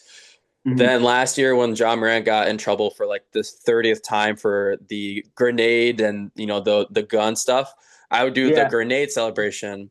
But my new one now, and it's from football. I was doing it last night for nationals. I was like doing like the W, like you win the game, you throw out the dub. Yeah. But now it's literally just I don't know what the fuck it means, but it's cool, so I do it. Yeah, maybe don't look that up. Yeah, probably not. I have no clue what that means. All right, next question. Question from Dan Hood. He's got a bunch. First question: what's your favorite USA team to watch? I'm very bad at picking individual favorites with All right, anything, give me three. as you guys have seen. Favorite, I would say I have two favorite men's teams right now. Definitely Fortune. I just man, watching Lucas on the court is just insane. Like the level of like his headedness and the fact that all of his team is like a complete emulation of that as well. Like they're just so calm, but just absolute killers. It's like insane to see. You know what I mean? Like people are there, there's tons of teams who are like really good and like, toe to toe with Fortune or, sometimes beat Fortune, unfortunately, I guess for them. No pun intended. But like, they things can get cocky at times and whatnot, and like, or showboaty and stuff like that. But Fortune is just like every time I've seen them play, it's they're super level headed, super honest, super friendly to the other side, like just wholesome and like I don't know how to put it into words otherwise, but all that mixed with being absolute killers on the court, like love to see that shit. But then I guess from an underdog perspective, man, Filthy's that team. That's a good one. Filthy is that team. That's a Oh good my one. God. I feel like I don't want to say I personally underestimated them previous to this year, but I don't know if I really thought of them as being like, a team that would necessarily like contend like at the top level. I might need you to cut this. No, I mean, I think everything that you're saying is fair, and I'll jump in a little bit. Um, I think that teams like that Uh, I think they could probably have a little bit more talented players, and that's not taking anything away from them. I think they're all very talented, but they have a ton of chemistry because I think most of them are from Philly. Yeah, occasionally Yeah, they'll pick up someone, but they get to practice with each other all the time. Same thing with yeah, like when Island Boys last year was a team like they had really good uh, tournaments like Fortune, like they are only exactly. Seattle. Misfits, they are only Seattle. Like teams like that get to play with their communities and practice every week. They're gonna have good chemistry. And again, like, do they have opportunity for better players? Yeah, and that's not taking anything away from them again, but they're gonna be Yeah. good teams. They're just gonna be good teams. Yeah. So, shout out Filthy, shout out Fortune. You guys absolutely crush it. I got to ref. I can't remember if it was a playoff game or the round robin game for Foam at Nationals. And getting to watch that like right there. Oh man, it was sick, sick in person. So shout out to them. Can't leave my female teams out of the equation either. Any team my goat Ashley Elder's on. Love to watch that because they just pop off. Doesn't matter if it's Flex, Empire, whatever team she's on, that whole team is popping off. I'm not sure what it is about her energy, maybe, or but something happens when that goat's on a team and they lock in. Unfortunate for me this season, I guess. But we'll see. We'll see what happens in a few weeks at playoffs. But otherwise, I've been loving to watch Kunoichi this season and Yeah, seeing what that's a they're good really one. coming into. Got to shout out my girl Audrey Baker. Been crushing it. It's her first time really traveling frequently for USA Dodgeball this year. And she's been playing with Kunoichi, I think since Minnesota. Um, and she's just been going out there crushing it. The whole entire team's crushing it. Mei Ling, at the DMV tourney. I knew she threw hard, but holy shit, Yeah, she got a cannon, yeah. absolute cannon. And there's tons of them on that team. Missy, Jen, they got some crazy arms, crazy Rebecca, arms. Rebecca's really good. Rebecca at Aaron nationals for the Greenlee. first time. Oh, can't forget one of my other goes, Aaron Greenlee. Acid fam right there. Yeah, they're crazy good, crazy good. I cannot wait to see where they end up next year because they got some shit working with them, working for them, and I just hope that they can play together more and just get up there. And man, seeing a finals Kunoichi versus Flex, I'd be knock me out because that shit would be crazy. It would. Yeah. All right, moving on to the next question. Again from Dan. Any new Saga merch going to be available soon? Requesting a light blue colorway to go with my dodgeball shoes. Yeah, so like I said, had we have hockey jerseys coming down the line soon. A new sock design will definitely be coming probably by the beginning of the year. I will hate to burst your bubble, Dan. I doubt light blue is ever gonna happen. I'm a very monotone guy, black, whites, and grays. For the most part, I imagine that's where a lot of the Saga branded merch is gonna stay for the most part. But fortunately for you, black socks look great with blue shoes. White socks look great with blue shoes. So I think you'll survive. I think you'll survive. But I appreciate the suggestion, my friend. Um, otherwise, and I'm gonna leave a few of those answers for future questions that I think are coming down the line, maybe. But what else do we have? We have some bags coming down the line, like I said, duffel bags, gym bags that you can, use for dodgeball. Got some drinkware coming down the line as well. Up in the air between if we're gonna do a name brand like branded Stanleys, which would be sick because I love my ice water. And I think if you don't have a beverage cup that keeps your water cold like that for when you're playing dodgeball, you're kind of messing up. So got to spread that wealth, but just in the air about what direction we're gonna go with that rollout. But definitely have a bunch of stuff coming. So keep your eyes peeled, keep your wallets full, please. Just kidding, just kidding, just kidding. Definitely keep your eyes out for a bunch of giveaways that I hope to be starting soon as well on our Instagram page because we also now have we now carry the Baden USA dodgeballs. So if you're looking for a spot of where to get them, hit me up, hit up our shop, and love to help you out. So got lots of things coming down the line. So keep posted. Link in the description, and I'll Yeah, I'll remember. And if I don't, hit me up because I'm trying to yeah. get better about that. All right, last question from Dan. If you had to modify each ball type to make it your perfect ball, what changes would you make? I'm gonna modify just to keep things easy. Just the Baden balls. One foam. make that shit heavier. Oh, even heavier.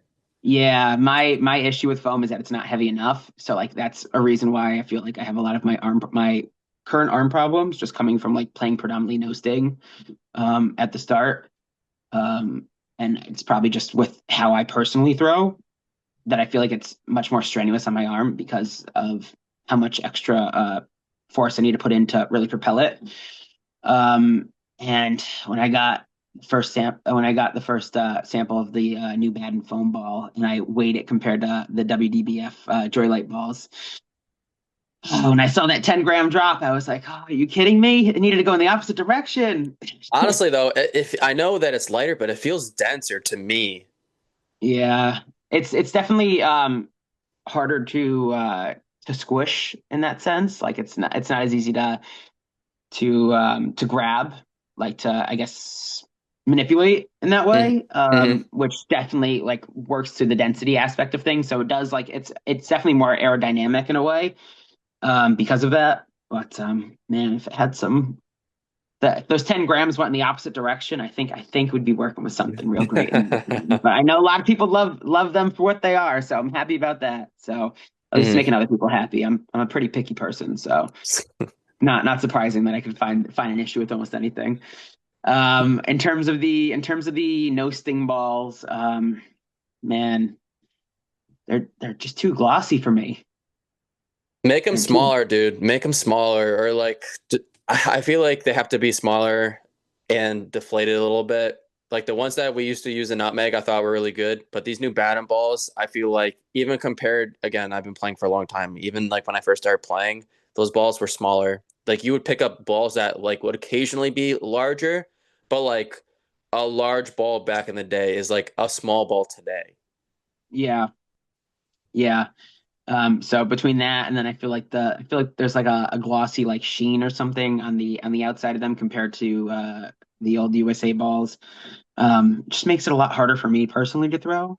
Um, I can still catch them pretty well, so love that. But throwing wise, it's been an uphill battle getting used to these batting balls. But once they're worn down a little bit, which some of them were at nationals, I definitely enjoyed playing with those a lot more. So they probably just need to get broken in a bit more.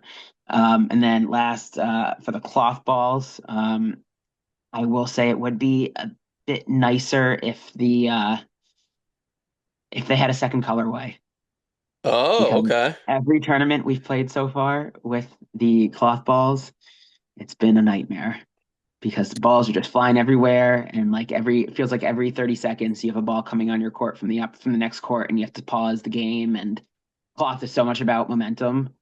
So it's like while I love the construction of the balls so much, like there's not really anything I would change.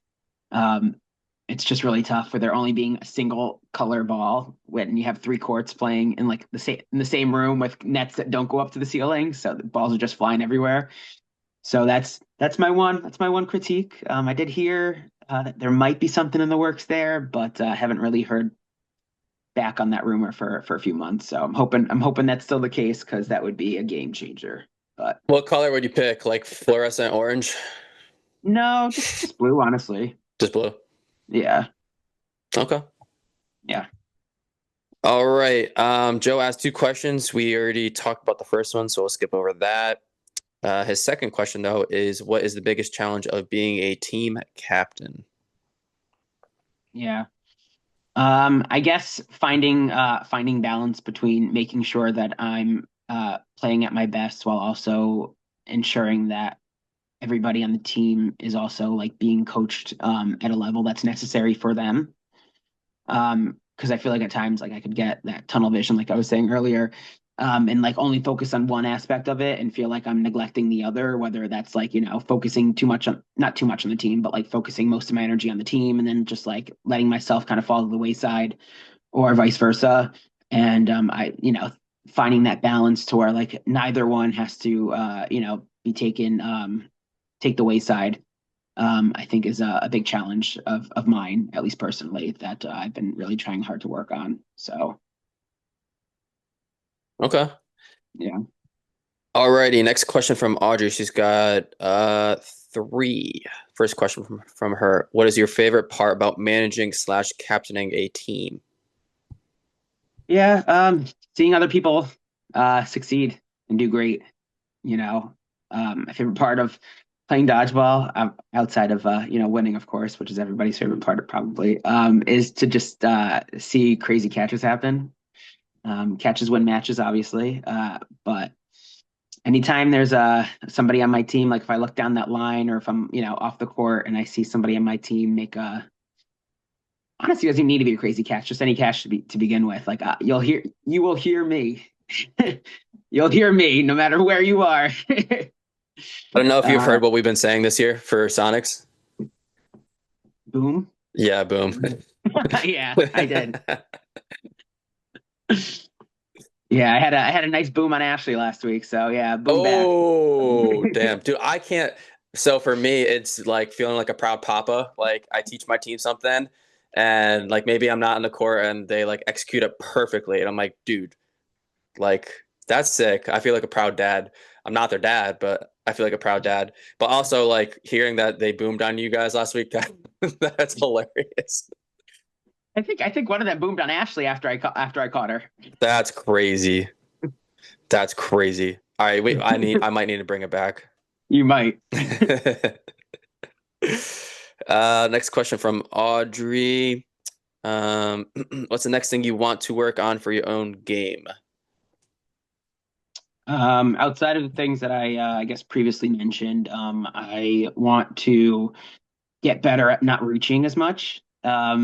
I'm definitely known to go for a lot of catches, and it's not always my mind's not always in the right place. I guess like there's a time and place for when you should maybe be going a little like actually going after a catch versus if a ball was to literally just come into you and you catch it. You know what I mean? But like at the top of a round, I mean, while it is really good for like momentum and stuff like that, you certainly shouldn't be reaching to go for a catch. So it's a bit, I guess, just getting better with making sure that my limbs are staying as close to my body as possible and not going out for that catch that's not on body. So Elbows in, baby. yeah, All right, last question from Audrey. What's your take on play calling with hands? she would ask me this.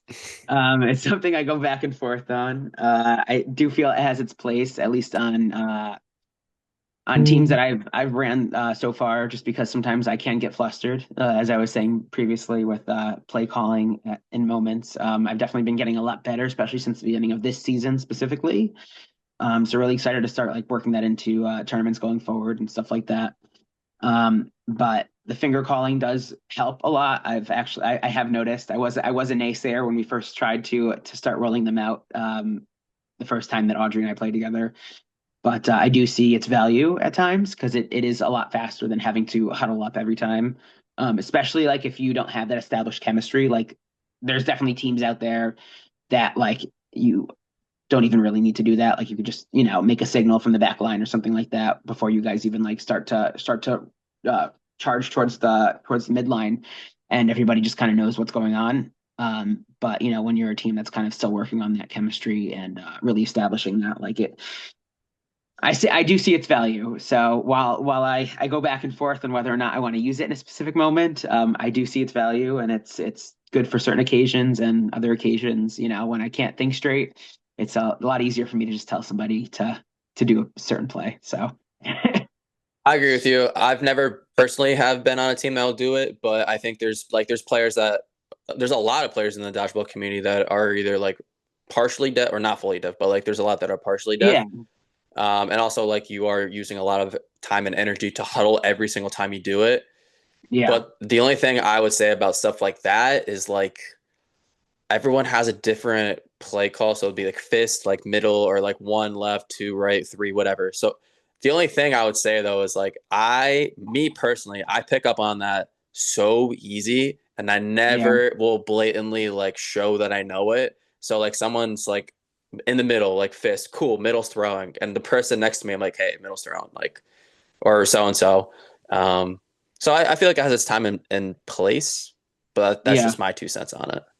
Yeah. I mean, it's a give and take, like especially I feel like as of recent, I'm getting much better at hearing the other team's huddle from the opposite side of the court. So you'll I shouldn't be giving away my secrets, but you'll often like see me passing down the line like, hey, they're going to kill right, you know what I mean? Like watch out, watch out, watch out, stay alive.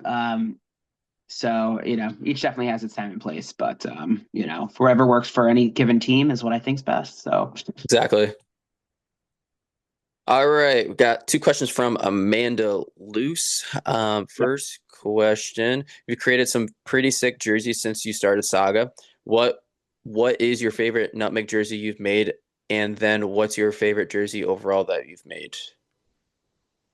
Okay. So nutmeg jersey, and I'm gonna leave my acid ones out of it, just for fairness. I will say has she I know why she asked this. It's definitely the Mandalorian's jerseys from the draft season earlier in the year. When she told me what she wanted, what the name of her team was, I was like, that I'm gonna hook this up. And I don't wear it too often, but that is one of the ones from Nutmeg that I do own. And when I do wear that, I rock that shit because it's so clean. It's so clean. I surprised myself with how they came out, honestly. So that's my favorite one from Nutmeg. I would say outside of acid ones. Don't want to be biased there. Um, then favorite overall Saga jersey. Um, Definitely comes down to Green Lake Goblins at this point. Yeah, for sure. It's so sick. It's so sick. And I cannot wait to start working with the designer of that, Tierney Mackey, more going forward. Because he has so much talent and he hasn't you guys haven't seen anything yet. So Well, that kind of leads into the next question. Next question from Amanda again. Are there any pieces of merch you could tease for the class? um I've already teased. Okay, that's fair. Already teased all of those ones. So Okay, that's fair. That's stay fair. stay stay tuned for that. I don't want to tease too many specific jerseys at this point, but definitely some big things in the works. Next question. We got a few from Garrett Lee. What's the best jersey you've helped design? I feel like these are all kind of condescending, but Yeah, yeah. his next question is favorite dodgeball jersey ever. So maybe Okay. that one's different. Maybe that one's different. That one's easy. Favorite dodgeball jersey ever. Um, I already touched on that a bit earlier. And I will choose one of the two, for once. For the Fortune jerseys. Um, The checkered. yeah, Mm. yeah. There's just something about them. I don't know what it is, but uh, shout out to Lucas for designing those back in the day. I guess I don't know how old that design is. Dude, that design is it's got to be at least 7 or 8 years old, and they've stuck with it the whole time. I love that. Yeah, that shit is just like timeless though. And it's every time I see it in person, I'm like blown away. So definitely regretful of not grabbing one of those last time they were on sale. But next time, I'm not missing out.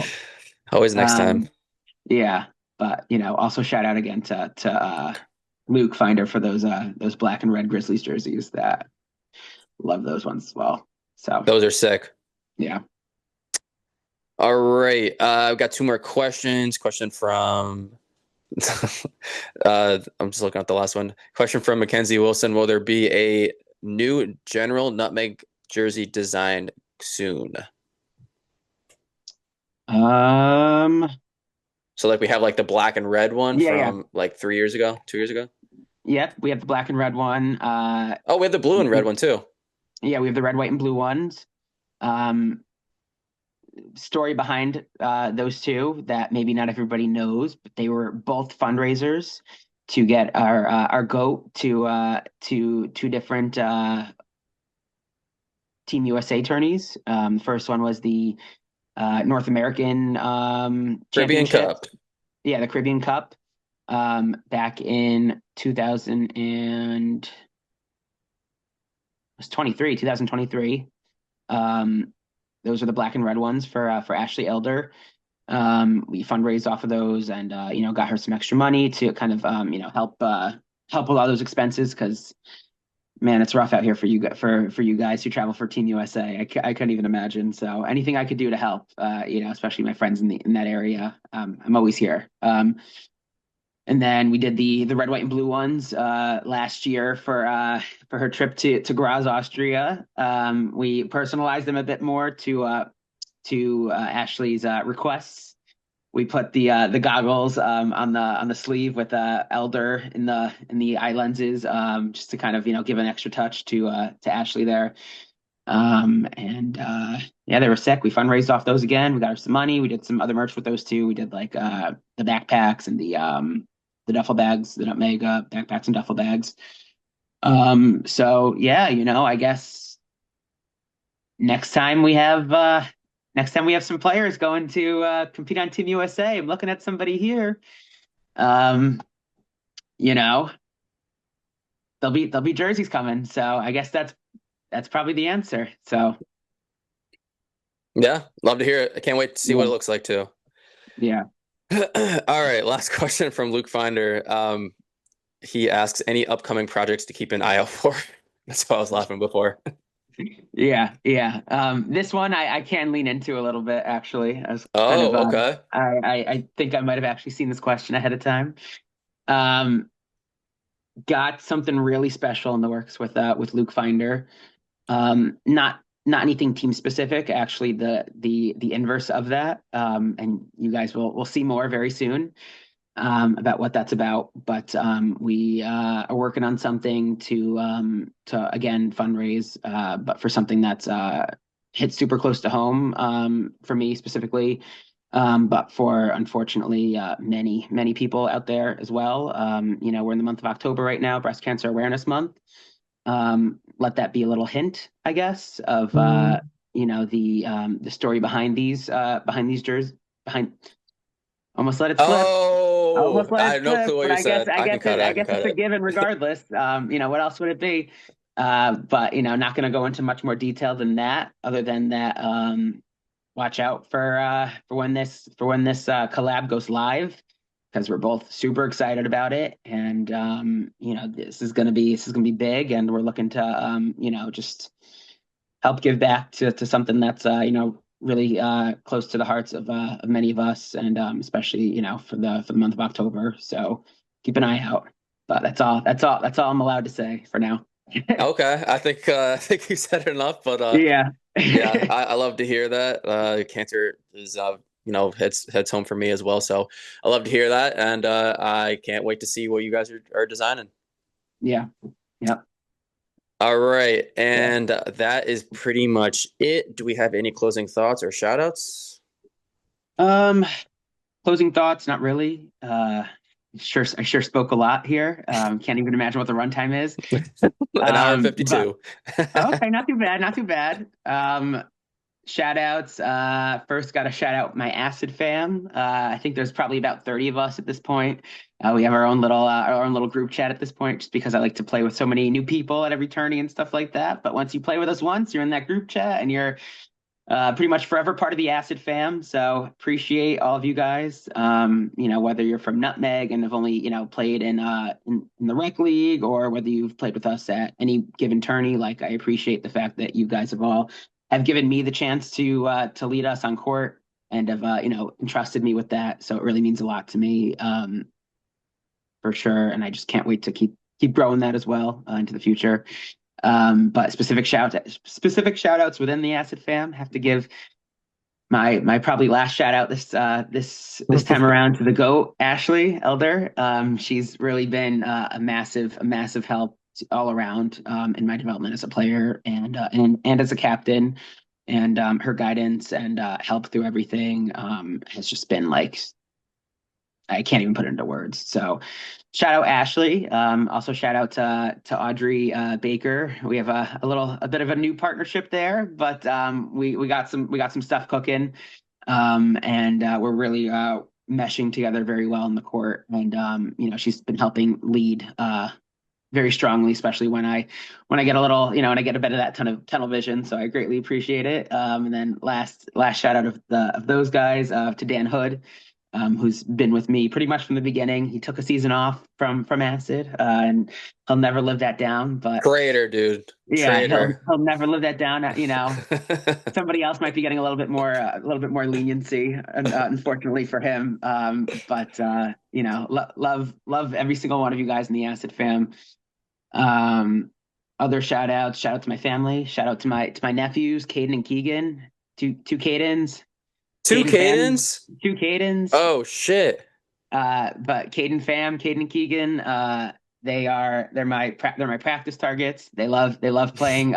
They call it Goggy ball because they've been calling me Goggy since they were little, just because it was easier than saying Garrett.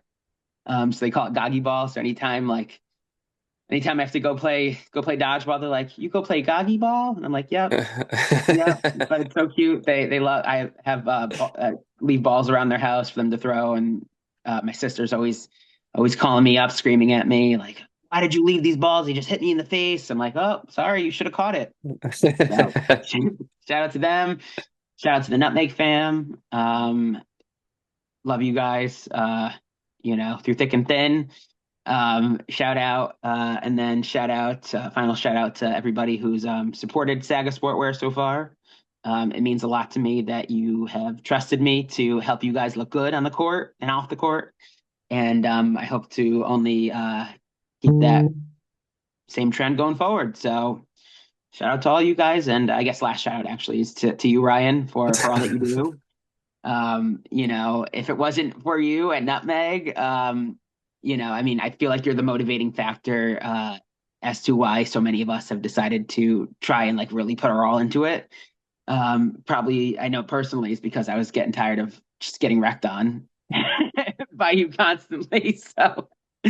So I think that's a lot of us around the league. So it's a great motivating factor to have somebody who you need to start to figure out how to hold off in a way. Still haven't really gotten there entirely, but it's a work in progress. So shout out to you, shout out to Bromance. Love listening to the podcast, listen to it religiously, and keep doing what you're doing, man. It's awesome. Thank you. Appreciate all the kind words. And yeah, I think a lot of us are starting to travel, and we're definitely taking it more serious. This summer, we're doing like a lot of scrimmages, and I was like, "Hey, what do you guys want to do?" And you guys were like, Yeah. "Let's take it more serious." So some weeks we're doing drills, some weeks we're doing scrimmages, and yeah, I'm happy with the direction, and I can't wait to see more and more of you guys come out. I think for Boston, it was Acid, Chimera, and then All Rise, and then we had Yep. our girls team, Spice Girls. So we had four Yep. Connecticut teams, which was fucking awesome Insane. to see. And Yeah. there honestly could have been more, but yeah, that's very exciting. Um, but yeah, shout out the Eagles, go Birds. It's halftime right now. They are somehow losing 20-17, but I think they'll come back. Shout out the Knicks, shout out Jalen Brunson. That's my Pookie. Basketball season's right around the corner. I'm so excited. Baseball is not over, but it's over for the Yankees. So actually, R.I.P. yeah, it is what it is. I have a Yeah. love-hate relationship with them. I've been watching baseball for so long. Um, I really love the sport itself. I can't stand how the Yankees play it, but I've been a fan for so long. So my second team is the Phillies. They're still playing right now. When we started the Okay. pod 2 hours ago, they were tied 0-0. Bottom of the 11th, 1-1. And I think I just jinxed it because I feel like they might get a hit here and end the game. Oh, But yeah. yeah. That's pretty much all my shout out. Shout out Twisted Tea. That's it. Yep. Shout out Twee. Shout out, I spent so And much money Buzzballs. on. And Buzzballs. Can't forget about those. Yeah, it's been a while. I spent so much Buzzballs. money on Twisted Tea. It's not even funny. Yeah. I can't imagine. But all right, Garrett, thanks for hopping on. Yeah, thanks for having me. Greatly appreciate it. Anytime. See ya. Peace.